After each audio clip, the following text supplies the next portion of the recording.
183 గజాల్లో triple bedroom independent house కేవలం 25 లక్షలు మాత్రమే. నిమ్స్ కి 10 నిమిషాల దూరంలో. ఓడినా మొహంలో చిరునవ్వు కూడా ఏమాత్రం తగ్గలేదు.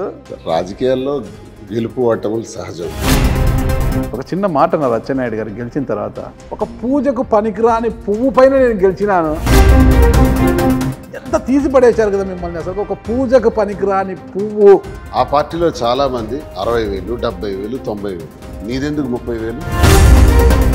మీ మీదే 5 సార్లు పోటీ చేసి ఓడిపోయి నేను, నా స్థితిలో మీరుంటే ఈ పార్టీకి ఉరేసుకుంటారు, లేకపోతే రాజకీయాల నుంచి తప్పుకొని పారిపోతారు. ఇప్పుడు నియోజకవర్గంలో ప్రశాంతంగా హ్యాపీగా ఉన్నారా మీరు? ఇబ్బందులు ఉన్నాయి. బూతులు మాట్లాడటం అన్నది రాష్ట్ర చరిత్రలో మొట్టమొదటిసారిగా ప్రారంభించింది పవన్ కళ్యాణ్ గారు. తప్పుడు ప్రచారం చేసి లబ్ధి పొందారు సార్. తొక్కేశారు కదా. ఇప్పుడు మళ్ళీ సింగిల్ డిజిట్కి వాళ్ళే పోతారు. రాత్రి కల వచ్చిందా? టెక్కలిలో మీరు నివాసానికి ఇంకొక ఇల్లు ఎందుకు కట్టుకున్నారు చెప్పండి. మరి ఎవరున్నారు నాకు? మీ భార్య లేదా మీ వెంట? దువ్వాడ శ్రీనివాస్ గారి చూపు మరొకరి వైపు మళ్ళింది. నిజమే, నేను ఒక ఆమెకు దగ్గర. నాయకుడు సిద్ధం సభల నుంచి ఒకటే చెప్తుంది, ఏమి? పేదలకు పెత్తందారులకు మధ్య యుద్ధం. ఇక్కడ పేదలు ఎవరండి? కార్యకర్తలే పేదలు. జగనన్న రక్షణ కవచంలా, జగనన్న ఆశయ సాధన కోసం ఈ దువ్వాడ శ్రీనివాస్ అనునిత్యం పని చేయాలని నిర్ణయించుకునే మా జీవితం సాగిస్తాం.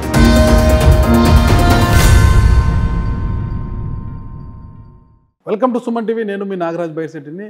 ప్రస్తుతం అంతా ఉన్నారు శ్రీకాకుళం జిల్లా టెక్కలి నియోజకవర్గ వైసీపీ ఇన్ఛార్జ్ ఎమ్మెల్సీ దువ్వాడ శ్రీనివాస్ గారు. నమస్తే శ్రీనివాస్ గారు. నమస్కారం సార్. బాగున్నారా నాగరాజ్ గారు? బాగానే ఉన్నానండి. మీరు బాగున్నారు కదా? బాగున్నాం. ఓడినా మొహంలో చిరునవ్వు కూడా ఏమాత్రం తగ్గలేదు. అదే సంతోషము, అదే స్ఫూర్తి కనిపిస్తుంది. ఎందుకు గత ఇంటర్వ్యూలకి ఇప్పటికి తేడా ఏం కనిపించలేదు అంటే ఏమన్నా బాధ ఏమైనా ఉంటుందేమో, మామూలుగా బాధ కనిపిస్తుందేమో అనుకున్నాను. రాజకీయాల్లో గెలుపు ఓటములు సహజం. గెలుస్తామని పోటీ చేస్తాం. ఇది నాది 5వ సార్. ఓకే, 5వసారి కూడా 5 సార్లు కూడా దెబ్బతున్నాను. దగ్గర అతి తక్కువ ఓట్లతోనే దెబ్బతింటుంది. పోస్ట్ మార్టం చేయలేదా మీరు? ఎందుకు ఓడిపోతున్నాను ఇలాగ? ఏంటి కారణం? ఎక్కడ నా వైఫల్యం అనేది? వాళ్ళు చాలా కాలం తెలుగుదేశం పార్టీ ఆవిర్భవించిన దగ్గర నుంచి నా ఫైట్ ఎప్పుడు ఎర్రమనాయుడు, అచ్చెన్నాయుడు వీళ్లతో జరగటమే నాకు స్ట్రాంగ్ ఫైట్ అయిపోయింది బాగా. వాళ్ళు అధికారంలో ఎక్కువ కాలం ఉన్నారు. పార్టీ ఆవిర్భవించిన 45 ఏళ్ళు దాటితే ఇంచుమించు 30-35 ఏళ్ళు అధికారంలో ఉంది. ఎంత ఉన్న శ్రీకాకుళం జిల్లాలో మీ కాళింగ సామాజిక వర్గం అత్యధికంగా ఉండేది. కాళింగ బలమైన సామాజిక వర్గము, అత్యధికంగా ఓటున్నారు. ఆ సామాజిక వర్గానికి చెందిన మీరు, వాళ్ళు కుప్పలవెలము కదా వాళ్ళు. ఆ సామాజిక వర్గం పైన ప్రతిసారి ఓడిపోవడమే సరిపోయింది కదా. పరుష పదజాలంతో మీరేమో విరుచుకుపడ్డం ఎన్నికల సమయంలో, మళ్ళీ బోర్లా పడ్డమే సరిపోయింది. ఎప్పుడు ఫైట్ చేసాం సార్, చాలా గట్టిగా ఫైట్ చేసాం. కానీ నా కర్తవ్యం నేను గట్టిగా చేశాను. కానీ వాళ్ళకి ఎక్కువ అధికారం ఉండటం, వాళ్ళ ధనం పరంగా కానీ అధికార పరంగా కానీ అన్ని రిగ్గింగ్లు కానీ రౌడీజం కానీ అన్నీ కూడా బాగా వాళ్ళు పాతుకుపోయినారు ప్రాంతాల్లో. వాళ్ళతో 2024 మీరే అధికారంలో ఉన్నారు కదా. పాపం అచ్చెన్నాయుడు గారిని 30 తిప్పలు పెట్టారు కదా. ఆయన ఆయన కూడా పవర్ మీదే కదా. కింద పడేసి కొడతా, లేసి కొడతా, లెగిసి కొడతా, మీసం తిప్పు తీరి అన్నీ చేస్తారు కదా. ఆయన కింద పడేసి లేసే లోపల 10 సార్లు లేచి కొడతాను అంటే మరి ఏమైంది? మిమ్మల్ని ఆయనే పడేశాడు. లేయలేని పరిస్థితిలో ఉన్నారు, అంతే కదా. ప్రజా తీర్పుని అంగీకరిస్తాం సార్. ఒక చిన్న మాట అన్నాడు, 5 సార్లు ఓడిపోయారు మీరు.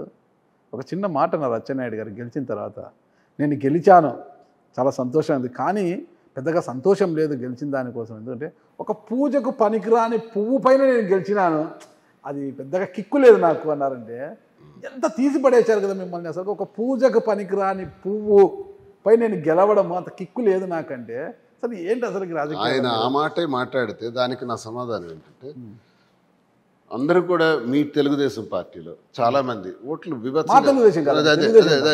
నేను అచ్చెన్నాయుడు తెలుగుదేశం పార్టీ, ఆ పార్టీలో చాలా మంది 60,000, 70,000, 90,000. మా జిల్లాలో శ్రీకాకుళంలో కూడా 50,000, 40,000 పైచిలకే అందరి మెజార్టీ. నీదెందుకు 30,000? నేను పూజకు పనికిరాని పువ్వని నువ్వు ఇష్టానుసారంగా మాట్లాడితే నీ మెజారిటీ ఎందుకు తక్కువ వచ్చింది?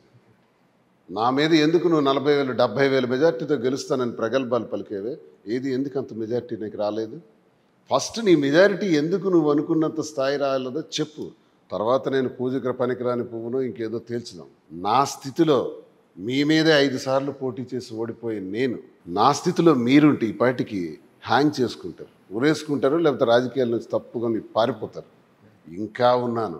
5 సార్లు ఓడిపోయిన మొక్కవని ధైర్యంతో ఇంకా ఫైట్ చేస్తాను. ఇంకో 5 సార్లు కావాలంటే వస్తారు. ఇంకా ఆఖరి రక్తపోటు, ఆఖరి ఊపిరి ఉన్నంత వరకు ఫైట్. జగనన్న ఆశీర్వదించిన రోజులు జగనన్న ఆశీస్సులు, జగనన్నతో చాలా మంది అడుగులు వేసారులే మీరు, వైఎస్ఆర్తోనే కాదు. రాజకీయ వైఎస్ఆర్తో వేసిన అడుగుల్లో సస్పెండ్ చేయడానికి కారణం నాకు సస్పెండ్ చేశారు. నేను వైఎస్ఆర్ని వదులుకోలే, నన్ను సస్పెండ్ చేశారు ఆ కాంగ్రెస్ పార్టీలో. సార్ నన్ను కాపాడటానికి చాలా ప్రయత్నాలు చేశారు, అవ్వలేదు. సరే, అది వేరే సబ్జెక్ట్. మళ్ళీ ఆ గూటికే చేరి హాయిగా ఉంటున్నాం. ఇప్పుడు గెలుపు ఓటములు పక్కన పెడితే జగనన్నకు అంటే ఒక కెమిస్ట్రీ ఉన్న నాయకుడితో ఉంటున్నాం. మానసికంగా నేను ఏ నాయకుడితో అయితే పనిచేస్తున్నానో ఆ నాయకుడి మీద నాకు పూర్తి విశ్వాసం, సంతోషం, ఒక నమ్మకం, ఒక మంచి జోష్లో పనిచేసేటటువంటి నాయకత్వం అయింది. కాబట్టి నియోజకవర్గంలో ప్రశాంతంగా హ్యాపీగా ఉన్నారా మీరు? ఇబ్బందులు ఉన్నాయి సార్, చాలా. అదే ఇటీవల మిమ్మల్ని ఎవరు చంపేస్తామని ఫోన్ కాల్స్, చాలా ఇబ్బందులు ఉన్నాయి. భయపడిపోయి ఎస్పీని అందరినీ పోలీస్ ఆఫీసర్ల చుట్టూ భయపడటం. మిమ్మల్ని చంపాల్సిన అవసరం ఏముంది? మీరే పూజకు పనికిరాని పువ్వు అని అచ్చెన్నాయుడు గారు చెప్పారు. ఈ పూజకు పనికిరాని పువ్వుని ఎవరు చంపుతారు? గెలిచారు. గెలిచిన తర్వాత నేను ఎప్పుడు రాజకీయాల్లో ఇంత ఘోరం నేను చూడలే, ఇంత హింసాకాండ నేను ఎప్పుడు చూడలే. 25 సంవత్సరాలు అయింది నేను కూడా నేను రాజకీయాల్లో ఉండి. 18 సంవత్సరాల పాటు అపోజిషనే చేశాను. అపోజిషన్లో ఎన్నో సాధించుకొని అడుగేసి విజయం సాధించిన వాళ్ళం. పవర్ ప్లాంట్ని తరిమి కొట్టిన వాళ్ళం. జైలుకి వెళ్ళాను, కేసులు పెట్టారు, 62 రోజులు జైల్లో ఉన్నాను. నా మీద పోలీస్ కాల్పులు, ఫైరింగ్ ఆర్డర్స్ కూడా ఇచ్చేశారు. పోలీస్ తూటాలకు ఎదురుగెళ్ళి నిలబడినటువంటి మనిషిని, ఉద్యమానికి భయపడకుండా, జైలుకి భయపడకుండా పోరాడిన వాడిని. నాకు చంపటానికి వచ్చారు, కానీ ఈయన చంపటం నా ఇంటి చుట్టూ. ఇది 2011 ఫిబ్రవరి 22వ తారీఖు ఉదయం 6 గంటలకి 200 మంది పోలీసులు సరెండర్ చేసి ఆ పోరాటాన్ని ఆపాలని అయితే నిన్ను అరెస్ట్ చేస్తున్నామని మళ్ళీ అరెస్ట్ చేశారు. నేను బయటికి వెళ్తే నన్ను కాల్ చేసి ఉండేవారు. నువ్వు బయటికి వెళ్తే కాల్ చేస్తాం, మా మాట వింటే నిన్ను అరెస్ట్ చేసి మా పని మేము చేయాల్సి వస్తుంది అన్నారు. అయినా నేను బయటకు అడుగులు వేశాను, వాళ్ళు అరెస్ట్ చేస్తారు. సరే, అది జరిగింది. అంటే అలాంటి ఫైట్ చేసుకుని వచ్చిన వాళ్ళు, ఉద్యమ నేపథ్యం కలిగిన వాడిని. నేనేమో అధికారం వస్తేనే రాజకీయాలు చేస్తానని రాజకీయాల్లోకి రాలే. విద్యార్థి దశలో ఇదొక సంతోషం, ఇదొక సరదా, ప్రజలకు సేవ చేయాలని సంతోషంతో వచ్చాను, చేస్తున్నాను. దీనిలో ఓడానా గెలిచానా అన్నది నాకు అనవసరం. నేనైతే భయపడే ప్రసక్తి లేదు. అప్పుడే లేదు, ఇప్పుడు ఎందుకు భయపడతాను? భయపడితే ఇలా మీ ముందు చంపాల్సిన అవసరం ఏముంది? ఎవరికి చంపాల్సిన అవసరం అంటే చంద్రబాబు నాయుడు గారి గురించి, పవన్ కళ్యాణ్ గారి గురించి, అచ్చెన్నాయుడు గారి గురించి, లోకేష్ గురించి. కౌన్సిల్లో లోకేష్ చాలా గట్టిగా ఫైట్ చేయడం జరిగింది. అలాగే బయట మాట్లాడాము. బూతులు మాట్లాడటం అన్నది రాష్ట్ర చరిత్రలో మొట్టమొదటిసారిగా ప్రారంభించింది పవన్ కళ్యాణ్ గారు. ఈరోజు గారని నేను ఎందుకు అంటున్నానో తెలుసు, చెప్తాను అది కూడా. ఆయన పంచెలు ఎగరగొడతాం అన్న దగ్గర స్టార్ట్ చేశాడు. పంచెలు ఎగరగొడతాం అన్నప్పుడు మా వాయిస్ పెంచాల్సి వచ్చింది. ఆయన నోటి నుంచి ఆ మాట వచ్చేట్టు. అక్కడతో ఆగాడా? చెప్పించి కొడతాను మంత్రులకి అన్నాడు. మరికొంత వాయిస్ పెంచి మేము చెప్పించి కొడతాము అన్నాం. అలాగే చెయ్యి అందినంత దూరంలో వస్తే కొట్టి పడేస్తాను అన్నాడు. చెయ్యి అందినంత దూరంలో వచ్చి నువ్వు కొట్టి పడేస్తే మేము చూస్తూ ఊరుకుంటాము, మేము కొట్టడానికి కూడా సిద్ధంగా ఉన్నామని నేను అన్నాను. చాలా ఎక్కువగా ఎందుకు వాళ్ళు ఆడిన డైలాగ్కి నా కౌంటర్ డైలాగ్. నా నాయకుడి గురించి నువ్వెంత, నీ బ్రతుకెంత, తొక్కేస్తాం. నా నాయకుడు గురించి ఇప్పుడు రాజకీయాల్లో తొక్కిడాలు ఎక్కడ ఉంటాయి సార్? మళ్ళీ సింగిల్ డిజిట్కి వాళ్ళే పోతారు. 29లో అఖండ మెజార్టీతో మేమే గెలుస్తాం. రాజకీయాల్లో ఏం లేదు. ఇంతవరకు మేము విజయాలు సాధించి అపజయాలు ఎదుర్కొని వచ్చిన వాళ్ళమే కదా. ఇంకా విజయము 2019లో ఒక విజయానికే ఇంత పొంగిపోతే జగన్మోహన్ రెడ్డి గారు అదే నిలబెట్టుకోలేకపోయారు కదా. జగన్మోహన్ రెడ్డి గారు వయసు ఎంత సార్? 35వ సంవత్సరంలో అడుగు పెట్టారు, 46వ సంవత్సరానికి ముఖ్యమంత్రి అయ్యారు, 50వ సంవత్సరానికి ఒక టర్మ్ పూర్తి చేశారు. ఇప్పుడు 50 ఏళ్ల లోపు తను ఒక పెద్ద రిఫార్మ్స్ చేయటం ద్వారా ఈ రాష్ట్రాన్ని అభివృద్ధి చేద్దామని ఆశపడ్డారు, నమ్మారు. ఆయన అనుకున్న సిద్ధాంతాన్ని నమ్మారు. మేమందరం కూడా జగనన్నతో ఫాలో అయ్యి నమ్ముతూ ముందుకెళ్ళాం. స్కీమ్స్ ఇంప్లిమెంట్ చేయటంలో కానీ ₹1 మేము సాధించిన విజయం ఏంటంటే ₹1 కూడా లంచం లేకుండా 1,65,00,000 గృహాల్లో ఉండేటటువంటి పేదవారికి 12,65,00,000 మంది లబ్ధిదారులకి లంచం లేకుండా ప్రభుత్వ పథకాలు అందజేశాం. మా కార్యకర్తలు తీసుకోలేదు, ఏ లబ్ధిదారుడు ఇవ్వలేదు. నేను ఛాలెంజ్ చేసి చెప్తాను. నేను అనేది ఏంటంటే సార్, అంత చక్కగా రిఫార్మ్స్ చేశారు. ల్యాండ్ టైటిలింగ్ యాక్ట్ గొప్ప చట్టం అది, చాలా గొప్ప చట్టం. రిఫార్మ్స్ అనరండి, సంస్కరణలో అనరవి. సంస్కరణ అంటే కొంత మార్పును తీసుకురావడము, కొత్త కొత్త వాటిని ప్రవేశపెట్టడాన్ని రిఫార్మ్స్ అంటారు. మరి ల్యాండ్ టైటిలింగ్ యాక్ట్ రిఫార్మ్ కాదా? యాక్టే కదా మీ కొంప ముందు. నో నో నో అవునండి, వాళ్ళ భూముల్లో మీరు రాళ్ళు పాతి వాళ్ళ పాస్బుక్లో జగన్మోహన్ రెడ్డి గారు ఫోటో పెట్టడం ఏంటి? అదేం రిఫార్మ్స్ అండి?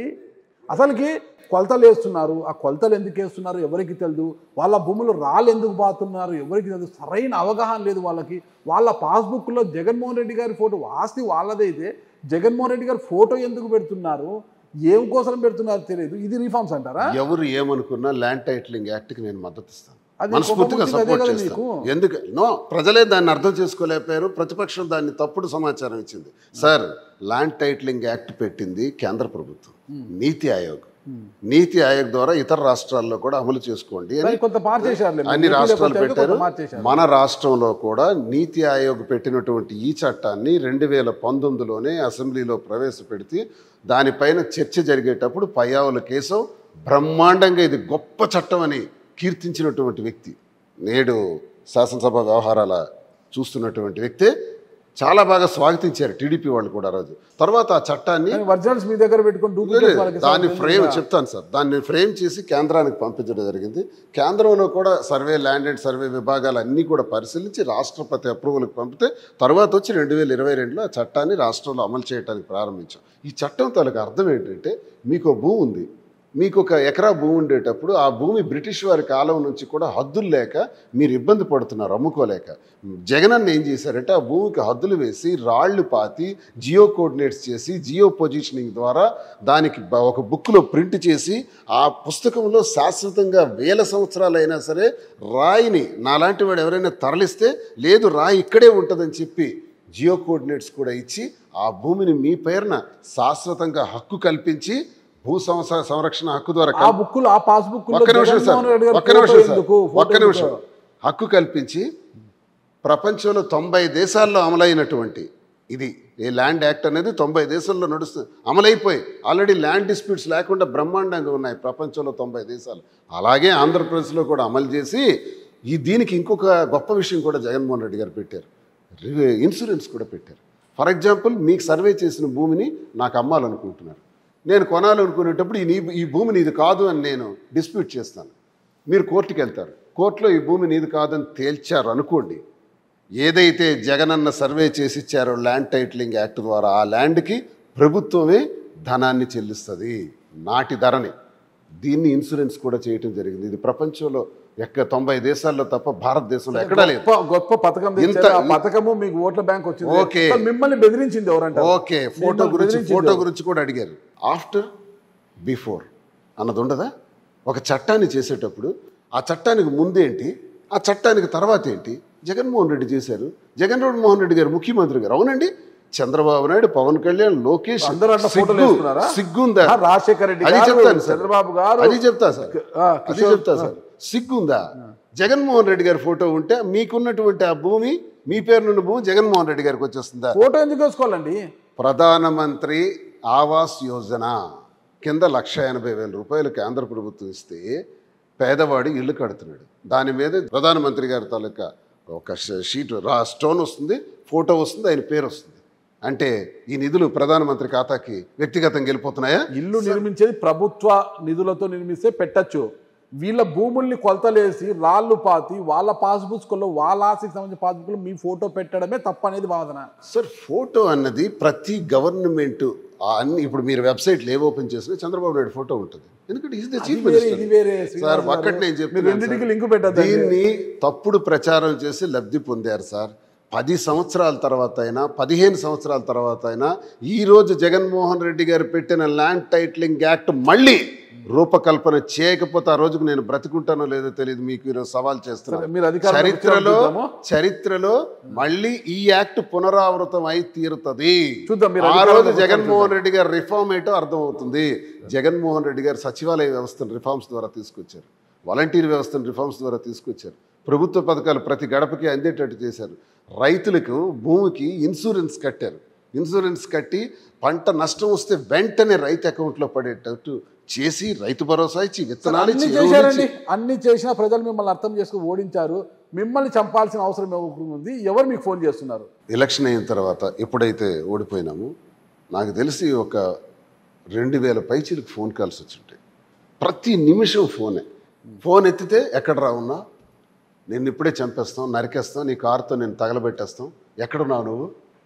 నేను విసిగి నా లొకేషన్లు కూడా ఇచ్చాను, పలానా దగ్గరలో ఉంటున్నాను. ఏం చేస్తారు? చంపేస్తారు, అంతే కదా. ఎందుకు చంపుతారు? ఏంటి మీకు నాకు సంబంధం ఏంటి? అంటే మీరు మా పవన్ కళ్యాణ్ తిడతావా, మా లొకేషన్ తిడతావా, మా చంద్రబాబు నాయుడిని తిడతావా? నా కొడక 5 రోజుల్లో నువ్వు ఎక్కడున్నా వెతికి చంపేస్తాము అని బెదిరింపు కాల్స్. ఈ బెదిరింపు కాల్స్కి బెదిరేవాడిని కాదు, బెదిరితే నేను లొకేషన్ ఇవ్వను. ఇప్పుడు కూడా ఇక్కడ మీ ఇంటర్వ్యూలో కూడా చెప్తున్నాను, ఇక్కడే ఉన్నాను. ఈ ఫోన్ చేసిన వాళ్ళకి ఎవరికి నీ సమాచారం తెలిస్తే నేను హైదరాబాద్ వస్తాను, ఇక్కడ ఉంటాను, టెక్కల్లో నడి రోడ్డు మీదే ఉంటా, హైవే మీద. మీ ఇష్టం, చంపాలంటే చంపండి. అంటే ఓడిపోతే, అంటే పోటీ చేస్తే, మీరు తిట్టినప్పుడు మేము అదే భాష ద్వారా మీకు స్పందిస్తే చంపేస్తారా? చంపేస్తే అందరం చచ్చిపోతాం అమ్మా, కనుక ఎక్కువ రోజులు ఏం బ్రతికేం. కానీ చంపేయాలనుకుంటే మీ చేతుల్లో చచ్చిపోవడానికి నేను అమాయకుడిని కాను. ఒకవేళ చనిపోతే ఆ చావుకు కూడా బెదర్ను, పోరాడుతానే తప్ప బెదర్ను అని హెచ్చరిక ద్వారా హెచ్చరిస్తూ కూడా నేను చెప్తున్నాను అలాంటి ఫోన్లు చేసేవాళ్ళు. కానీ యాజ్ అన్ ఎమ్మెల్సీ ఈ రాష్ట్రంలో ఒక రిప్రజెంటేటివ్గా ఉన్న నేను, పబ్లిక్ రిప్రజెంటేటివ్గా ఉన్న నేను, నాకు వచ్చిన థ్రెటనింగ్ కాల్స్ని నేను పోలీసు వారి దృష్టిలో పెట్టకపోతే అది చట్ట వ్యతిరేకం అవుతుంది. కాబట్టి పోలీసు వారి దృష్టిలో పెట్టడానికే టెక్కల్ పోలీస్ స్టేషన్లో కంప్లైంట్ ఇచ్చాను. కంప్లైంట్ ఇవ్వటం వరకే, ఏం జరుగుతుందో నాకు తెలియదు. ఒక గన్ కూడా ఇవ్వండి అని నేను అడిగాను. వెపన్ నాకు అప్లై చేసుకున్నాను, వెపన్ పర్మిషన్ ఇవ్వండి అని. ఇంకెంతవరకు ఇవ్వాల. నాకున్న 2 ఇవ్వాల. ఇంకా 2+2 గన్ మ్యాన్ ఉంటే తీసేసినారు, ఒక 1+1 పెట్టారు. ఇవన్నీ ఏంటి సార్ కక్షాదింపు చర్య? కాకపోతే నేనటి వరకు ఒక పరిస్థితి ఉండేది, ఇప్పుడు ఎందుకు తీసి పడేసినారు? నాకు ఇంతమంది థ్రెటనింగ్ కాల్స్ ఇస్తున్నారు. మీకు ఈరోజు మీరు మీడియా ముందు చెప్తున్నాను, రేపు ఏదైనా జరగచ్చు. అందుకే నేను పోలీస్ స్టేషన్లో కంప్లైంట్ ఇచ్చాను, గన్ కూడా అడుగుతున్నాను. గన్ నా స్వీయ రక్షణ కోసం, నా సెల్ఫ్ ప్రొటెక్షన్ కోసం అడుగుతున్నాను. ఇది కాబట్టి నేనేం భయపడి ఇది చేయలేదు సార్. మా ప్రభుత్వం అంతా మంచి చేసింది. ఓడినామంటే కారణం చంద్రబాబు నాయుడు 4 అబద్ధాలు ఆడాడు. అంటే అమ్మఒడి ప్రతి బిడ్డకి ఇస్తామంటే మేము ఒక్కడికే ఇస్తామన్నాం. ప్రతి బిడ్డకి నాకు 3 పిల్లలు ఉన్నారు. మీ ఇంట్లో వాళ్ళే మీకు శత్రువులు ఎవరు? అది ఒప్పుకోరా మీరు? అసలు ఎంతసేపు అది చెప్తారు. మీ ఇంట్లో వాళ్ళే, మీ భార్య మీ ప్రధాన శత్రువు. మీ భార్యకు ఫస్ట్ ఇన్ఛార్జ్ ఇచ్చారు, మళ్ళీ తప్పించి మళ్ళీ మీకే ఇన్ఛార్జ్ ఇచ్చి టికెట్ ఇచ్చారు. మీపై రెబల్గా బరిలోకి దిగడానికి సిద్ధమైతే పెద్దలంతా వచ్చి ఆమెను బుజ్జగించి తప్పించారు. ఓకేనా? మీ భార్య మీకు ప్రధాన శత్రువు.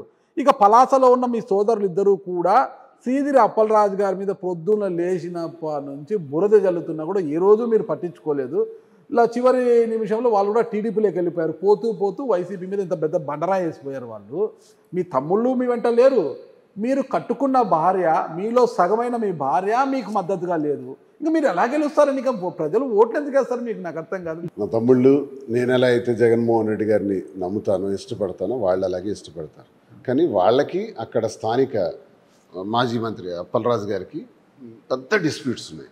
ఆ డిస్ప్యూట్ సర్దుబాటు చేయొచ్చు కదా. సాల్వ్ చేయలేనంత స్థితిలో ఉంటే నేనే వెళ్ళాను. నేను, మా మదరు, మా ఇంకో బ్రదరు కలిసి వెళ్ళి నా బ్రదర్ని రిక్వెస్ట్ చేసి సుమారు 8-9 నెలలు ఆపాను నేను. వాడు ఎప్పుడో వెళ్ళిపోవలసినాడు, వాడిని ఆపి అధిష్టానం దృష్టిలో పెట్టాను, అప్పలరాజు దృష్టిలో కూడా పెట్టాను. అప్పలరాజు నాకు అక్కర్లేదు, ఆయన వెళ్ళిపోయినా పర్వాలేదు అన్నారు. ఆయన ఇన్ఛార్జ్, ఆయన కంటెస్టింగ్ క్యాండిడేట్. ఆయన ఇంట్రెస్ట్ లేకుండా నేను వీళ్ళని ఉంచలేను. కాబట్టి నా తమ్ముడు కాబట్టి నాకు ఈ పార్టీలో ఉన్నటువంటి సంబంధాలు వేరు, జగన్మోహన్ రెడ్డి గారితో ఉన్న సంబంధం వేరు. మనం ఆ పని చేయకూడదని తిట్టి వారించి ఆ ఫొటోస్ కూడా ఉన్నాయి. ఇంటికి వెళ్ళి రిక్వెస్ట్ చేశాం. వాడు తలొగ్గాడు. సరే నేను జగన్ గారి మనిషిని, కానీ నాకు ఇక్కడ నరకం చూపెడుతున్నారు. అధికారంలో ఉన్న నన్ను చావుగొట్టాడు అప్పలరాజు. నా పరిస్థితి ఏంటని నన్ను ప్రశ్నించాడు. సరే అధిష్టానంలో మాట్లాడతానన్నాను, అది సెటిల్ కాలేదు. ఆయనే వద్దనుకున్నాడు. సరే నీ ఇష్టం అయితే అనుకున్నాను. కానీ నువ్వెప్పుడైతే పార్టీ మారుతావో, ఇక్కడ స్థానిక సమస్యలు నాకు అనవసరం, ఏం జరిగిందో నీకు నాకు అనవసరం. నువ్వు పార్టీ మారాలనుకుంటే నీకు నాకు సంబంధాలు కూడా ఉండవు. ఇది కూడా గుర్తుంచుకో అని చెప్పాను. ఆ రోజు నుంచి ఈ రోజు వరకు అమ్మతోడు నేను ఫోన్ కూడా చేయలే, మాట్లాడలే.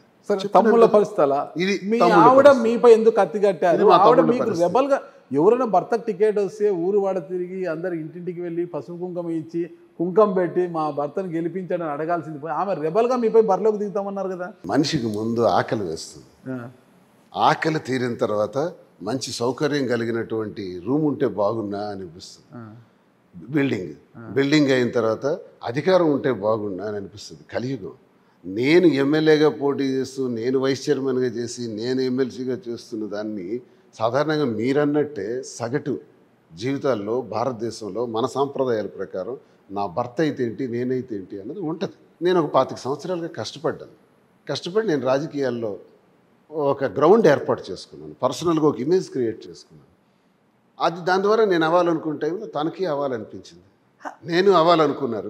ఒకే రక్తంగా ఉన్న అన్నదమ్ముల మధ్య ఈ రాజు కానీ భార్యాభర్తల మీద ఇది ఉంటుంది ఎప్పుడు కూడా.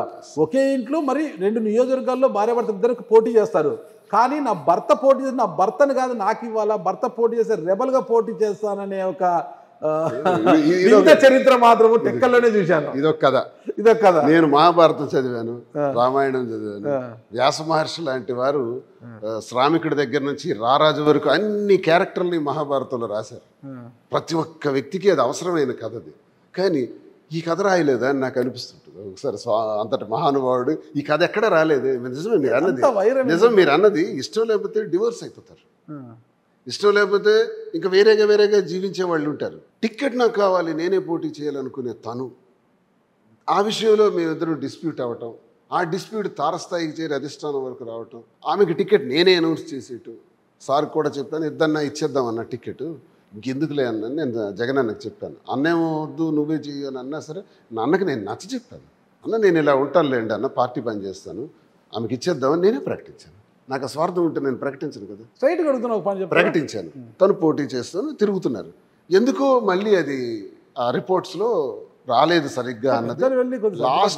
లాస్ట్ మినిట్లో జనవరిలో మళ్ళీ నన్ను టికెట్ మార్చారు. జనవరి 12కి సరే నువ్వే చేయాలన్నారు. సరే చేస్తానన్నా. ఆ కక్ష పెట్టుకొని తను పోటీకి సపోర్ట్ చేయలేదు.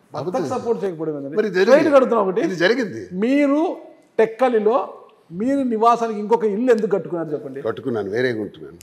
అది ఏంటది? మరి ఎవరున్నారు నాకు? ఎవరు లేదా మీ వెంట? లేరు. ఎందుకు లేరు? ఇది ఈ డిస్ప్యూట్స్ చాలా తారస్థాయికి వెళ్ళినాయి, చాలా పీక్స్కి పోయినాయి. ఆఖరికి మేము ఎవరి దారి వాళ్ళు చూసుకునే పరిస్థితికి వచ్చేస్తున్నాం. ఇందులో రహస్యం ఉంది. కేవలం రాజకీయ విభేదాలేనా, పదవి కాంక్షలేనా? మా ఇద్దరి మధ్య మిస్అండర్స్టాండింగ్స్ ఉన్నాయి. మీకు తెలియదు, బయట ప్రపంచానికి తెలియదు, కానీ ఉన్నాయి. నేను అది గృహం వరకే మేము కాపాడుకున్నాం. ఆ గృహాన్ని వరకే ఉంచుకున్నటువంటి నేను ఇప్పుడు ఈ రీతిలో బయట తను ఎప్పుడైతే పడిందో అన్ని బయటకు వచ్చినాయి. మొత్తం విషయాలు బయటకు బర్స్ట్ అయ్యాయి. సరే బర్స్ట్ అయినప్పుడు తనకి ఇష్టం లేనప్పుడు తన జీవితం తను ఉన్నాయి, నా జీవితం, నా పిల్లలు నాకు ఉన్నారు, పిల్లల్ని చూడవలసి. లేదు, చదువుకుంటా, డాక్టర్స్ అయిపోయారు. ఓ పాపకు మ్యారేజ్ అయిపోయింది, ఇంకో పాప ఉంది. ఆ పాప సంగతి కూడా అంతా నేను చూసుకుంటాను. ఇది విడిచిపెట్టినాను. నా ధర్మం, నా పిల్లలు సపరేట్ ఉన్నారు. ఇప్పుడు వాళ్ళు చదువుకుంటున్నారు, అంతా నేనే చూస్తాను. సపరేట్ ఒక ఇంట్లోనే, అంటే వేరే హాస్టల్ తీసుకోలేదు. లేదు, లీగల్గా అయితే లేదు, కానీ నేను సపరేట్గా ఉంటున్నాను. నా జీవితం మీరు అన్నట్టు ఏకాకి ఒంటరిగా ఉంటున్నాను. రాజకీయ విభేదాలు కాదు, దువ్వాడ శ్రీనివాస్ గారి చూపు మరొకరి వైపు మళ్ళింది. అందుకే ఈ విభేదాలు వచ్చాయి. తద్వారానే ఇది చిలికి గాలివానగా మారింది అంటారు. Open heart. నిజమే. నాకు ఎప్పుడైతే నేను ఒంటరినైనాను, నా మనస్సాక్షి ప్రకారం నేను బాగా ఆశించాను. చిన్నటి విద్యార్థి దశలోనే ఒక ఉన్నత స్థాయికి వెళ్ళాలి, ఉద్యోగానికి వెళ్ళి ఎవరికో నమస్కారం పెట్టుకుని కూర్చోవటం కన్నా ఉన్నత స్థాయికి వెళ్దామని గ్రానైట్ వ్యాపారాల్లో కానీ, చిన్నప్పటి నుంచి మైనింగ్స్ నాది బిజినెస్, మైనింగ్స్లో ఒక ఉన్నత స్థాయికి వెళ్ళాను వ్యాపారంలో. అలాగే రాజకీయాల్లో కూడా ఎంతో గెలిచినా ఓడినా మీలాంటి వాళ్ళ దగ్గర ఒక పలుకుబడి సంపాదించుకుని వచ్చాను. ఎప్పుడైతే ఈ పరిస్థితులు నాకు దాపరించినాయో ఏకాకిని అయిపోయాను, ఒంటరిని అయిపోయాను.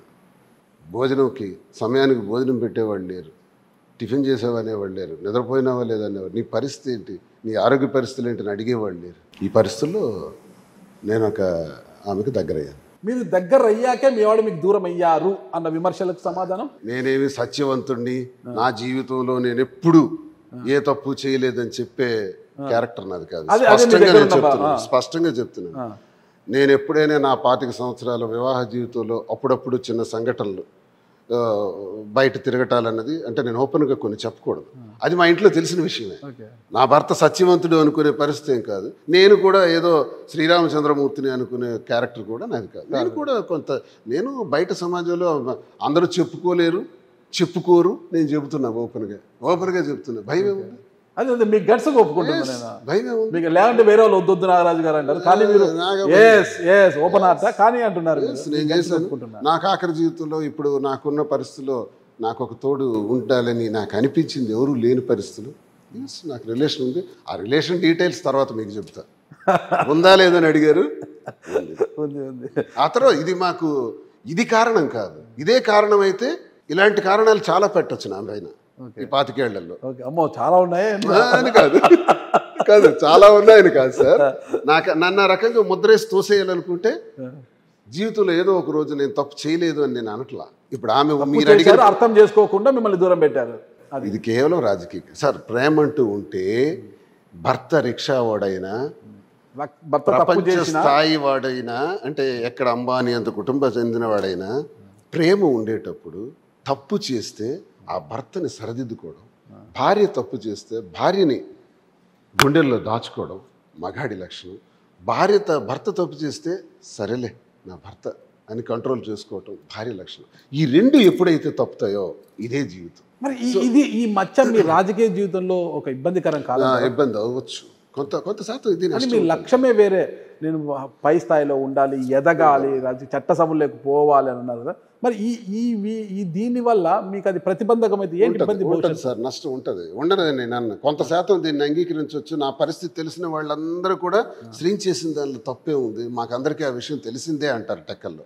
శ్రీని విషయం అంతా మాకు తెలుసును, శ్రీని ఎప్పుడు అలాంటి తప్పు చేసే వ్యక్తి కాదు, ఈ పరిస్థితులు ఇంటి పరిస్థితులు కూడా మాకు తెలుసు అని అనుకుంటారు. కొంతమంది అంటారు ఇప్పుడు ఈ వయసులో అవసరమా, ఇలా చేయొచ్చా అని అంటారు. అనే శాతం కూడా ఉంటుంది. అది నాకు రాజకీయంగా మైనస్ తెచ్చి పెట్టచ్చు.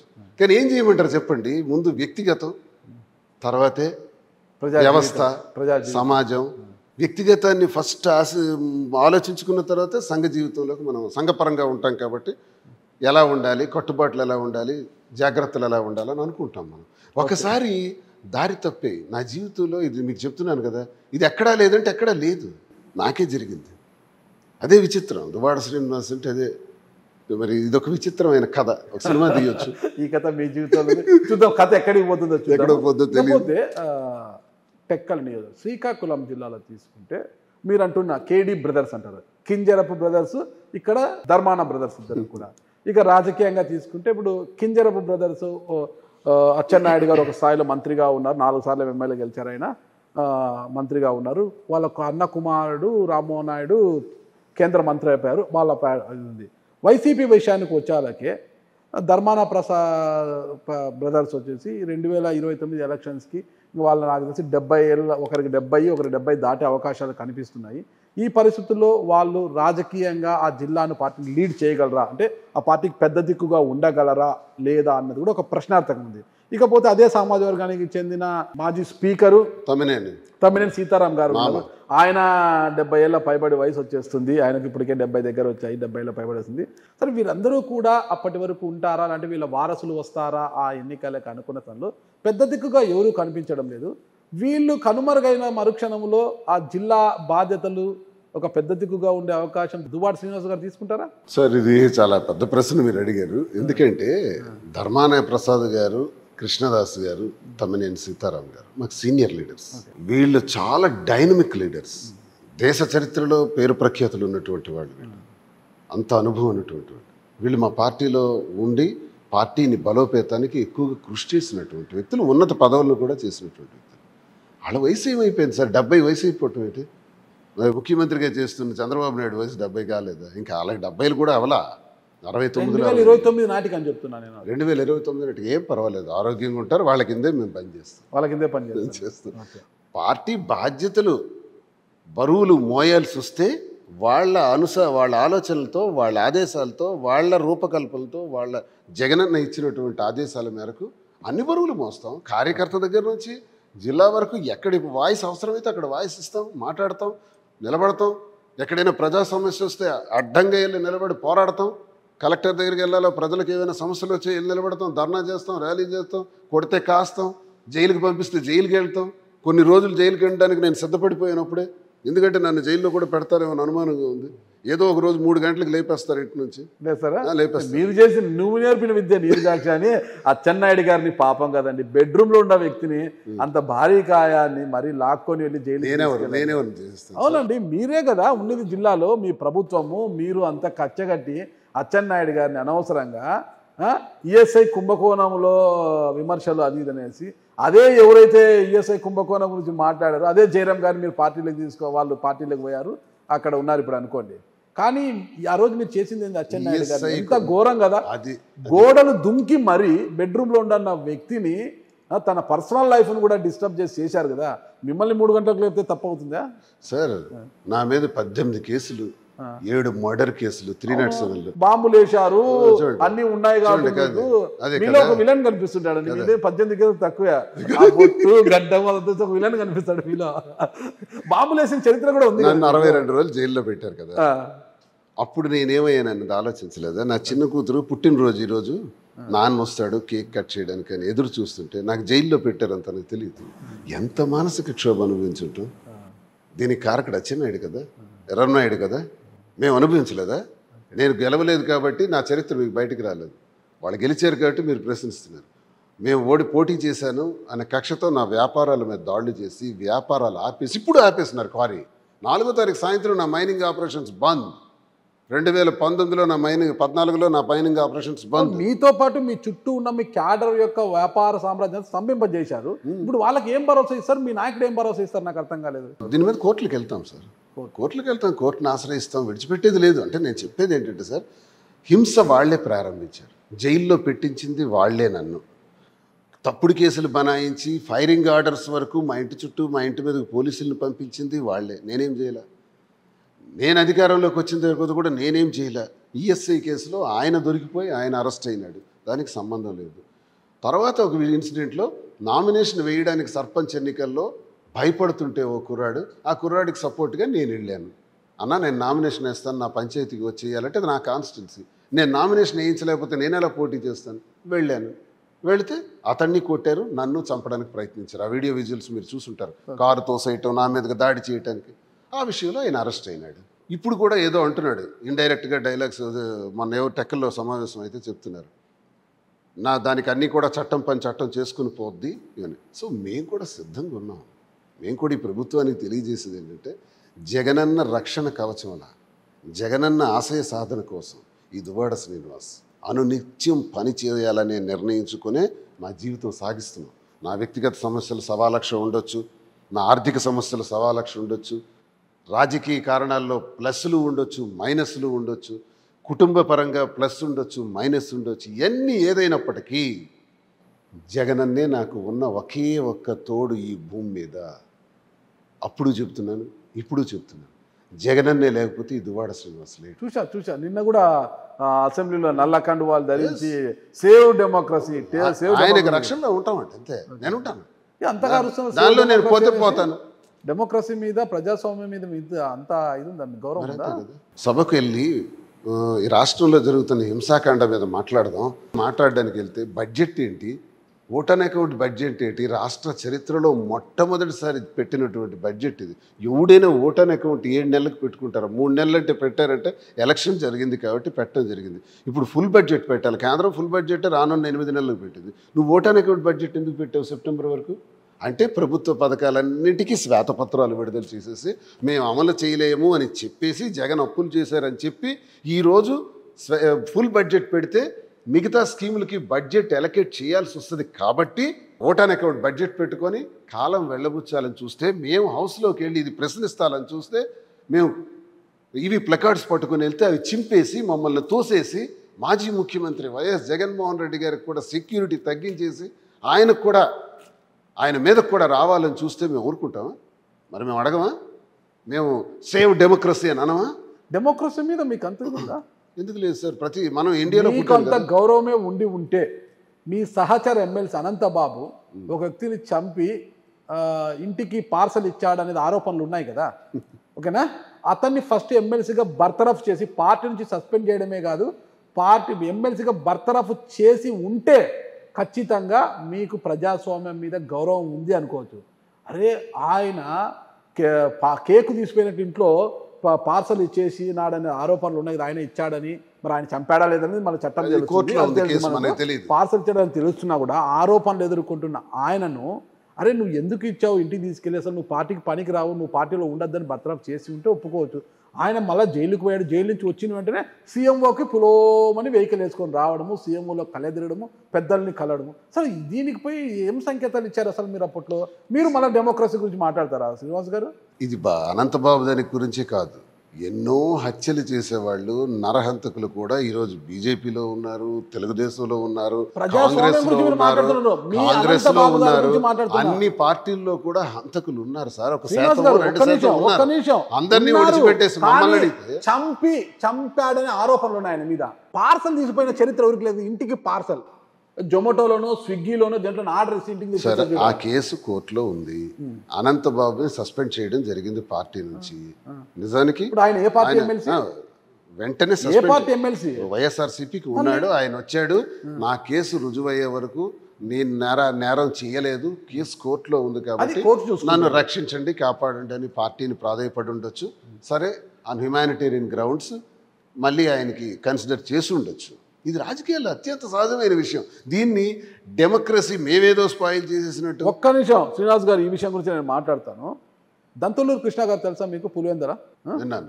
దంతులూరు కృష్ణ గారు విన్నాను. తన జీవితం మొత్తం కూడా వైఎస్ కుటుంబానికే దారబోసాడు ఆయన. అవును, విన్నాను. ఓకేనా? పెద్ద ఆయన సీనియర్ రాజశేఖర రెడ్డి గారి దగ్గర, రాజారెడ్డి గారి దగ్గర నుంచి రాజశేఖర రెడ్డి గారు, తర్వాత జగన్మోహన్ రెడ్డి గారికి, జగన్మోహన్ రెడ్డితో వయసులో సమకాలికులైన ఇద్దరు ఫ్రెండ్స్ కూడా తన జీవితం మొత్తం ఆయనకు ఎవరితో గట్టు తగాదాలు లేదు, ఆస్తి తగాదాలు లేవు. అందరితో పాపం ఆయన ఫ్యాక్షన్ నడిపేంత పరిస్థితికి వచ్చి పరిటాల రవి కుటుంబంతో ఇతరత్ర వాళ్ళతో కూడా అనవసరం చేసుకుని తన జీవితాన్నే నాశనం చేసుకున్నాడు ఆయన. చెప్పాలంటే ఇక కేసులు గట్రా జైలు జీవితం అంతా చేస్తే ఆయన జగన్మోహన్ రెడ్డి గారు ఆయనకు ఎక్కడ పక్కన పెట్టుకుంటే పార్టీకి చెడ్డ పేరు వస్తుందో, తనకు ఎక్కడ నష్టం జరుగుతుంది, దంతులూరు కృష్ణని ఆమె దూరంలో పెట్టేశారు. తన జీవితాన్ని వైఎస్ కుటుంబం కోసం దారపోస్తే దంతులూరు కృష్ణని పట్టించుకొని జగన్మోహన్ రెడ్డి గారు అనంతబాబు గారి మీద అంత ప్రేమ ఎందుకు? ఆయన నేను తప్పు చేయలేదు, ఆ శిక్ష నాకు తీర్పు వచ్చేంత వరకు నన్ను కాపాడని వస్తే ఆయన హక్కును చేర్చుకోవడం ఎందుకు? దంతులూరు కృష్ణ గారిని కూడా హక్కును చేర్చుకోవచ్చు కదా. ఒక్కో ప్రాంతంలో ఒక్కో నాయకత్వం, ఒక్కో స్థానిక సమస్య, ఒక్కో ప్రాంతీయ సమస్య ఉంటుంది సార్. ఆ ప్రాంతీయ సమస్యను బట్టి, ఆ ప్రాంత పరిస్థితులను బట్టి కొన్ని నిర్ణయాలు తీసుకోవాల్సి వస్తుంది. ఇదే రాజకీయం అంటే. అంతేనంటారా? మీ రాజకీయాలు ఒక నమస్కారం. ఢిల్లీకి ఎప్పుడు పోతున్నారు? రాజకీయాలు ఇవన్నీ అత్యంత సహజం సార్. ఢిల్లీకి ఎప్పుడు పోతున్నారు? ఒకసారి నేరస్తుడిని మనం కౌగిలించుకోవాల్సి వస్తుంది. మహాభారతంలో ఇవన్నీ మనం చూసినవే కదా. ధృతరాష్ట్రుడి కాదు. మీ నాయకుడు సిద్ధం సభల నుంచి ఒకటే చెప్తుంది, ఏమి? పేదలకు పెత్తందారులకు మధ్య యుద్ధం, పేదలకు పెత్తందారులకు మధ్య యుద్ధం అన్నారు. ఇక్కడ పేదలు ఎవరండి? కార్యకర్తలే పేదలు. ఆ పేదలైన కార్యకర్తల్ని మీ ప్రభుత్వం ఏ రోజైనా పట్టించుకుందా? ఏ రోజైనా పట్టించుకుందా చెప్పండి మీరు అసలుకి? వాళ్ళని పక్కన పెట్టేశారు. కార్యకర్తలు అంటే సీఎంఆర్ఎఫ్ కింద సీఎం రిలీఫ్ ఫండ్ ఉంటుందన్నమాట. ఆ దాంట్లోకి ఏవైతే వస్తాయో మన చికిత్సలు అన్నీ కూడా అన్నీ తీసుకు ఆరోగ్యశ్రీలోకి వేసేసారు.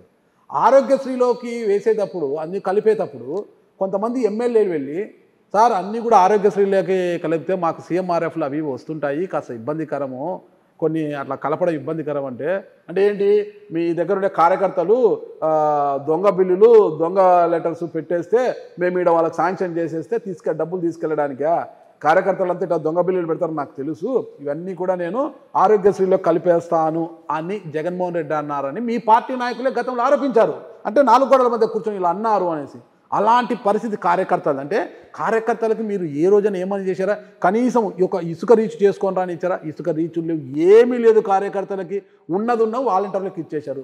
కార్యకర్తను జీరో చేశారు. అసలుకి వైసీపీలో లక్షలాది మంది ఉన్నారు. మరి ఆ లక్షలాది మంది కార్యకర్తలను ఏ రోజైనా పట్టించుకున్నారా? ఈరోజు మీరు కార్యకర్తల గురించి మాట్లాడతారు. మేము అధికారంలోకి వచ్చిన తర్వాత కార్యకర్తలని ప్రాధాన్యత పరంగా తీసుకెళ్లడంలో కొంత ఫెయిల్ అయినాం, నేను ఒప్పుకుంటాను. అది మాకు తెలుసు. కార్యకర్తే ప్రాణం, కార్యకర్తే సర్వస్వం. కార్యకర్తని తల మీద పెట్టుకొని కాడి కష్టాల్లో మేము నిలబడినప్పుడే మా నాయకత్వాలు నిలబడతాయి. ఇది నేను నిత్యం ప్రజల్లో ఉన్నటువంటి వ్యక్తిగా నాకు ఇది తెలుసు. నిజానికి కూడా మా పార్టీలో ఓటమి కారణాలు అని అంచనా వేస్తే ఆ అంచనాల్లో ఇది ఒక ప్రధాన కారణం అవుతుంది. కార్యకర్తల్ని సరైన విధానంలో మేము ట్రీట్ చేయలేకపోయాం. తప్పే. ఇకనా ఇక నుంచి అది సరిదిద్దుకొని ముందుకెళ్ళేటటువంటి ఏర్పాట్లు చేయడానికి మేము చూసుకుంటున్నాం. కానీ ఇందాక మీరు ఒక మాట అన్నారు, దాన్ని నేను ఖండిస్తాను. ఏంటంటే కార్యకర్త అంటే ఇసుక రీచ్లు ఇవ్వటం, కార్యకర్త అంటే ఆరోగ్యశ్రీల ద్వారా అక్రమంగా అక్రమ బిల్లులు పెడితే ఇచ్చేయటం, కార్యకర్తలు అంటే డబ్బులు 5 lakhs రూపీస్ లోపు నిధులు ఇచ్చి నామినేటెడ్ విధానంలో డబ్బులు శాంక్షన్ ఇచ్చి పనులు చేయకుండానే బిల్లులు ఇచ్చేయడం, ఇవన్నీ తెలుగుదేశం పార్టీకి అలవాటైనటువంటి పనికాహార పథకంలో కానీ లేదా ప్రభుత్వ నిధులను దుర్వినియోగం చేయడంలో తెలుగుదేశం కార్యకర్తకు మించినటువంటి అనుభవజ్ఞుడు ఈ దేశంలో ఉండడు. అలాంటి అలవాట్లు ఈ పార్టీలో చేయటానికి సిద్ధాంతపరంగా ఇష్టపడలేదు. అలాగే మా కార్యకర్తలు కూడా ఎవరు కూడా ఆ రకంగా తినాలని ఎవరు కూడా ఆశించలేదు. అయితే ఆరోపణలు వచ్చాయి, ఇలా చేస్తారు కార్యకర్తలు కాబట్టి నేను కట్ చేస్తున్నాను ఇవన్నీ అని. ఓకే, ఆల్టర్నేటివ్ మీరు కార్యకర్తలకు ఏదో ఒక మృతి చూపెట్టాలి కదా. సార్ ఎప్పుడు అలా అనరు.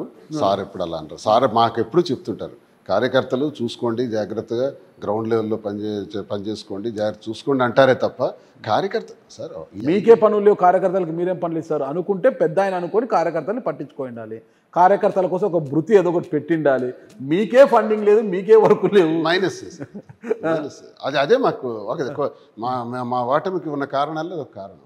నేను అది యాక్సెప్ట్ చేస్తాను. కేతిరెడ్డి వెంకటరామరెడ్డి గారు కావచ్చు, జక్కంపూర్ రాజా గారు కావచ్చు, వీళ్ళందరూ కూడా ఆరోపించారు మా ఓటమికి కారణము జగన్మోహన్ రెడ్డి గారి నిర్ణయాలు, ఈ బ్యూరోక్రసీ, ధనంజయ రెడ్డి గారు వీళ్ళందరూ ఐఏఎస్లు సుటకారం చేరుకొని వాళ్ళు చేసిన పనుల వల్లే ఓడిపోయాం, దానితో సజ్జల రామకృష్ణారెడ్డి వీళ్ళ వల్లే ఓడిపోయామంటారు. దాంతో ఏకీపిస్తారు మీరు? 151 స్థానాలతో జగన్మోహన్ రెడ్డి గారు గెలిచినప్పుడు ఎవరి సలహా సూచనలతో ఆయన గెలిచారు సార్? ప్రజల ఆదరాభిమానాలు, ఆయన చేసిన పాదయాత్ర, అంతకుముందు ఆయన చేసిన ఓదార్పు యాత్ర, ప్రజలలో మా కోసం ఒక నాయకుడు ఉన్నాడు అని కలిగిన భద్రత, భరోసా 151 స్థానాలు ఇచ్చింది. ఎవరు సూచనలు కాదు, సలహాలు కాదు. 10వ సంవత్సరంలో 2010లో ఆయన అడుగుపెట్టి 14 నుంచి 19 వరకు 14లో ఓడి సర్పంచ్ అభ్యర్థిగా పెట్టడానికి అభ్యర్థి కూడా ముందుకు రాని రోజుల్లో 2013లో తనొక్కడే భరిస్తూ ఒక్కడే అడుగు వేసి ఆ అడుగు ద్వారానే కోట్లాది అడుగులు పడిన తర్వాత జగనన్న 2014లో ఓడి 19 వరకు ప్రజలతో ఉండి ఉద్యమాలు చేసి నిరాహార దీక్షలు చేసి ఎన్నో ఇబ్బందులు పడి 19లో 151 స్థానాలతో గెలిచారు. అప్పుడు మేమెవరూ ఆయనకు సలహాలు సూచనలు ఇచ్చేయలేదు. మాలో కొంతమంది అన్నమాట నిజం కావచ్చు కాకపోవచ్చు, కానీ అంత ఓడినంత మాత్రాన అంత గట్టిగా నాయకుడి మీదే మనం అనటం కరెక్ట్ కాదని నేను అంటాను. నా మనసు, నా మైండ్ చెప్తుంది. నాయకుడు కొన్ని రిఫార్మ్స్ చేసి కొంత మంచి చేశాను, ఈ మంచి ద్వారా ఇంకా మంచి చేస్తానని అనుకున్నారు. ఆయన ఏం తక్కువ చేశారు?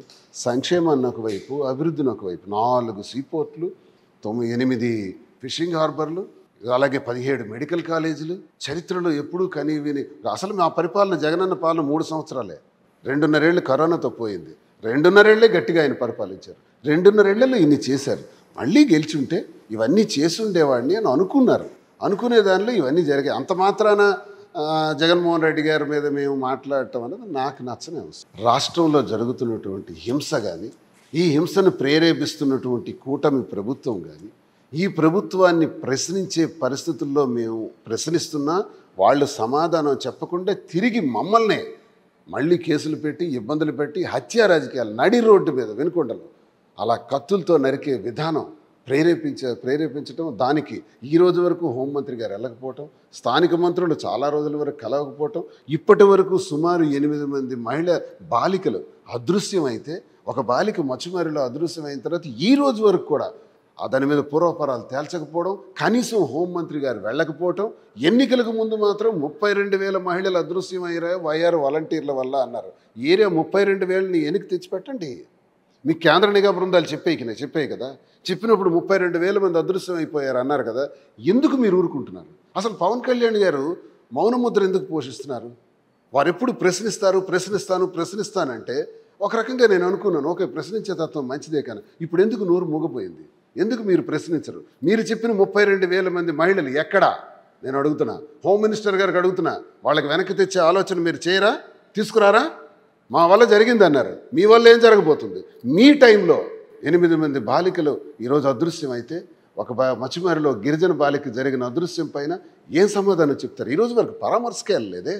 ఇన్ని జరుగుతున్నాయి. రాష్ట్రంలో రావణ కాష్టంలా కాలిపోతుంది. 45 రోజులు అయినప్పటికే సర్వనాశనం అయిపోయింది. ప్రభుత్వ పథకాలు ప్రతి బిడ్డకి అమ్మఒడి అన్నాడు, ప్రతి తల్లికి అమ్మఒడి అంట.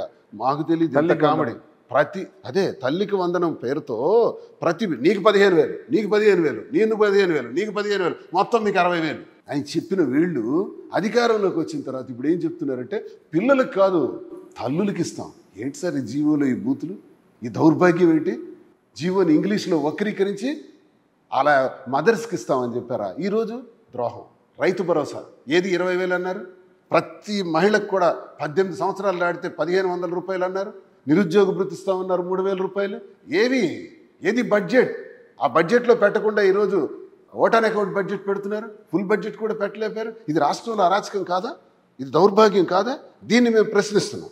షర్మిల గారు నిన్న ఒక ప్రెస్ మీట్ పెట్టి ఒక కామెంట్ చేశారు. సొంత బాబాయిని చంపితే ఏ రోజైనా ఢిల్లీకి వెళ్ళి ధర్నా చేశారా మీరు? సొంత బాబాయిని చంపితేనే పట్టించుకొని మీరు వినుకొండలో ఎక్కడో వ్యక్తిగత కక్షలతో వాళ్ళు చంపుకుంటే దాన్ని సాకుగా చెప్పి ఢిల్లీకి వెళ్ళడం ఏంటి జగనన్న? అసెంబ్లీ సమావేశాలు జరుగుతున్నాయి, అసెంబ్లీలో కూర్చొని ప్రజల సమస్యలపై గొంతు విప్పు ఢిల్లీకి వెళ్ళి ఏం చేస్తావు జగనన్న అన్నారు కదా. మరి దాని మీద మీ సమాధానం? షర్మిలమ్మకి ఎందుకంటే రాజశేఖర రెడ్డి గారు బిడ్డ కాబట్టి మాకు అభిమానం ఉంటుంది కదా. బిడ్డ కాబట్టి అమ్మ మీరు తప్పు చెప్తున్నారు. మీరు ఎప్పుడు స్పందిస్తున్నారు ఎప్పుడంటే చంద్రబాబు నాయుడికి చిన్న చేమ కొడితే షర్మిలమ్మ స్పందిస్తున్నారు, కాంగ్రెస్ పార్టీ కోసం స్పందించట్లా. చంద్రబాబు నాయుడికి అంటే ఇక్కడ విచిత్రంగా ఉంది. పవన్ కళ్యాణ్ జనసేన, తెలుగుదేశం, బీజేపీ, ఎన్డీఏ కూటమి, ఇందులో 4వ పాత్ర పోషిస్తున్నటువంటి షర్మిల కాంగ్రెస్, జాతీయ కాంగ్రెస్ అన్నాం, షర్మిల కాంగ్రెస్ మేడం ఏం చేస్తున్నారంటే సడన్గా చంద్రబాబు నాయుడికి సపోర్ట్ చేస్తున్నారు. ఇప్పుడు ఇదే విషయాన్ని రాష్ట్రంలో జరుగుతున్నటువంటి అఘాయిత్యాల మీద మేము ఢిల్లీకి వెళ్ళి మాట్లాడుతున్నాం, చంద్రబాబు నాయుడు చేస్తున్న తప్పిదాల మీద మాట్లాడుతున్నాం. రాహుల్ గాంధీ గారు స్పందిస్తారా? మీ అభిప్రాయం రాహుల్ గాంధీ గారి అభిప్రాయం అవుతుందా? వారు చంద్రబాబు నాయుడికి మీలాగే మద్దతుగా మాట్లాడగలుగుతారా? సో ఏ కాంగ్రెస్ ఇక్కడ కాంగ్రెస్ పాత్ర ఏంటి?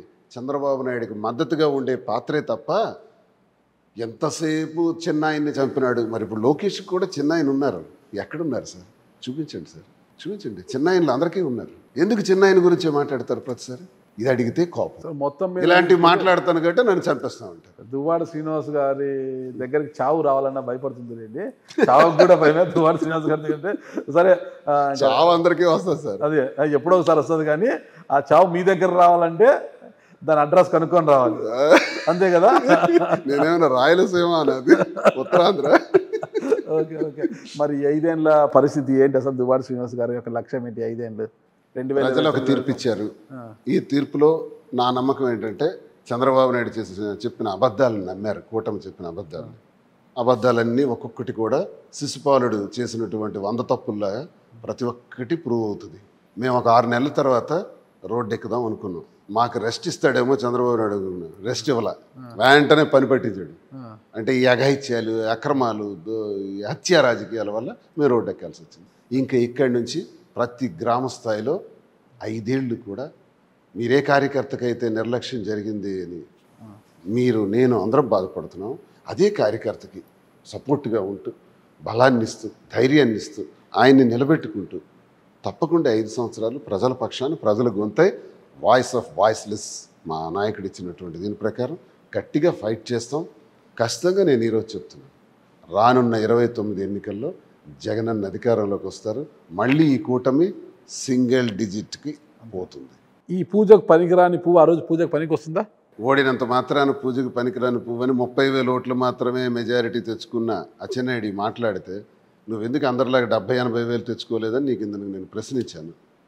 నేను పువ్వో నువ్వు పువ్వో తేలుతుంది, జనం తెలుస్తారు భవిష్యత్తు. ఫైనల్ కూడా చెప్పండి, అధికార పార్టీ ఎమ్మెల్యేలు కావచ్చు, మంత్రులు ఒకటి చెప్తున్నారు, అసెంబ్లీలో ఎలాగా బలం లేదు, మండలిలో బలం ఉందని జగన్మోహన్ రెడ్డి గారు విర్రవీగుతున్నారు. 90% మంది వైసీపీ ఎమ్మెల్సీలు మాతో టచ్లో ఉన్నారు, త్వరలోనే మా కండువాలు కప్పుకోబోతున్నారు అంటున్నారు అనమాట. ఏంటి పరిస్థితి? ఆ టాక్ క్రియేట్ చేస్తున్నారు. ఇప్పుడు మేము అందరం కూడా ఢిల్లీ వెళ్తున్నాం. ఓకే, అందరూ ఎమ్మెల్సీలు వస్తున్నారు. ఉంటారు సార్. ఇప్పుడు 1, 2, 3, 4 అటువంటి పరిస్థితులు ఉండొచ్చు, ఆ భావన ఉండొచ్చు. అందరినీ మేము గ్యారంటీగా ఒక ఘాటన కట్టి నేను మాట్లాడలా. 45 మంది ఉండేవాళ్ళం, 4 పోయినారు ఎన్నికలకు ముందే. ఇప్పుడు 41 మంది ఉన్నాం. ఇందులో ఒక 3, 4 ఎలా ఉన్నారో నాకు తెలియదు. మీరు అంటున్నట్టు మాటల ప్రకారం నేను గాసిప్స్ కూడా కొంచెం వింటున్నాను. అలా జరిగితే ఒక 2, 3 ఉంటారు, 4 వరకు ఉంటారు తప్ప అందరూ కూడా పరిస్థితి ఉండదని నేను నమ్ముతున్నాను. ఆ 4 కూడా అలా చేయరని నేను నమ్ముతున్నాను. చిన్న టాక్స్ వస్తున్నాయి పేరు, అది లేదని నేను అనుకుంటున్నాను. అందరం కూడా 41 మంది కూడా జగనన్నతోనే ఉంటారు. ఖచ్చితంగా కౌన్సిల్లో మా గొంతు వినిపిస్తాం, ప్రతి బిల్లు మీద కూడా డిబేట్ చేస్తాం, నేను గట్టిగా మాట్లాడతాను. అందులో నేను ఒక పాయింట్ చెప్పండి నాకు. జగన్మోహన్ రెడ్డి గారు ఎప్పుడు ఒకటే అంటారు, నా ఎస్సీలు, నా ఎస్టీలు, నా బీసీలు, నా మైనార్టీలు అంటుంటారు కదా. 2024 ఎలక్షన్లో ఎస్సీలు దూరం అయిపోయారు, ఎస్టీలు దూరం అయిపోయారు, మైనార్టీలు దూరం అయిపోయారు, బీసీలు దూరం అయిపోయారు. ఇంత జరిగినా కూడా జగన్మోహన్ రెడ్డి గారు మేల్కోలేదు. ఈరోజు మండలిలో శాసన మండలి వైఎస్ఆర్సీపీ పక్ష నేతగా లేళ్ల అప్పిరెడ్డి గారిని ప్రకటించారు, నియమించారు ఆయన్ని. అంటే మీ మండలిలో బీసీలు లేరా? దువ్వాడ శ్రీనివాస్ గారు ఒక బీసీనే కదా, యేసురత్నం గారు ఒక బీసీనే కదా, మాజీ డిఐజీ కదా, ఒక యాదవ్ రమేష్ యాదవ్ లేరా? పొద్దున రమేష్. ఎస్సీలో బల్లి కళ్యాణ్ చక్రవర్తి లేడా? ఎస్టీలు లేరా? మైనార్టీలో లేరా? ఇంతమందిని పెట్టుకొని రెడ్డి సామాజిక వర్గానికి చెందిన లేళ్ల అప్పిరెడ్డికి మండలి పక్షనేతగా ఇవ్వడం ఏంటి? వైఎస్ఆర్సీపీ మండలి పక్షనేతగా ఎస్సీకి ఆల్రెడీ చైర్మన్ ఇచ్చారు, అలాగే ముస్లిం మైనారిటీకి వైస్ చైర్మన్ కూడా ఇచ్చారు జాకియా ఖాన్. విప్పులు కూడా మాలో బీసీలు అందరూ ఉన్నారు, విక్రాంత్ ఉన్నాడు, మిగతా వాళ్ళు కూడా విప్పులుగా ఉన్నారు. మరి ఓసీకి ఇది ఇవ్వరా? మీరే కదా అన్నారు ఈ మధ్య అంతా, నా బీసీలు, నా ఎస్సీలు, నా ఎస్టీలు అని జగన్మోహన్ రెడ్డి గారు ఓసీలకు దూరం చేసుకున్నారు, ఓసీలకు పక్కన పెట్టేసినారు, రెడ్లకు దూరం చేసేసినారు, రెడ్లకు పక్కన పెట్టేశారు అన్నారు కదా. ఇప్పుడు రెడ్డికి ఇస్తే మళ్ళీ తప్పు అంటున్నారు, మరి ఓసీకి గౌరవిస్తే తప్పు అంటున్నారు. అన్నీ కనుక్కునే వెళ్ళాలి సార్. బీసీలకు మాకు చాలా స్థాయిలో ఆయన గౌరవించారు.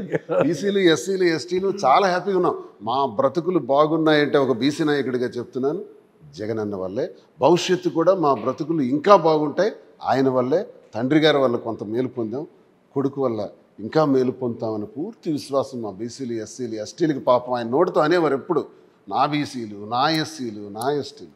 తప్పకుండా ప్రతి ఒక్క మా బలహీన వర్గాలన్నీ ఆయన వెనక ఉంటాయి, ఎప్పుడు కూడా శాశ్వతంగా ఉంటాయి. అలాగని ధనిక వర్గాలు ఉన్నాయి, పెద్ద అగ్రకులాల వాళ్ళు ఉన్నారు, వాళ్ళని విస్మరించకూడదు. వాళ్ళని విస్మరించామన్న అపవాదం ఒకటి వింటున్నాం ఈ మధ్య. ఆ భాగంలో లేళ్ల అప్పిరెడ్డికి వస్తే తప్పే ఉంది సార్. చూద్దాం, మీ నమ్మకము, మీ విశ్వాసమే రాజకీయంగా మిమ్మల్ని అడుగులు వేయించాలి. ఎప్పటికైనా మీరు పూజకు పనికి వచ్చేలా మారాలని కోరుకుంటున్నాను. థ్యాంక్ యూ శ్రీనివాస్ గారు. నమస్తే.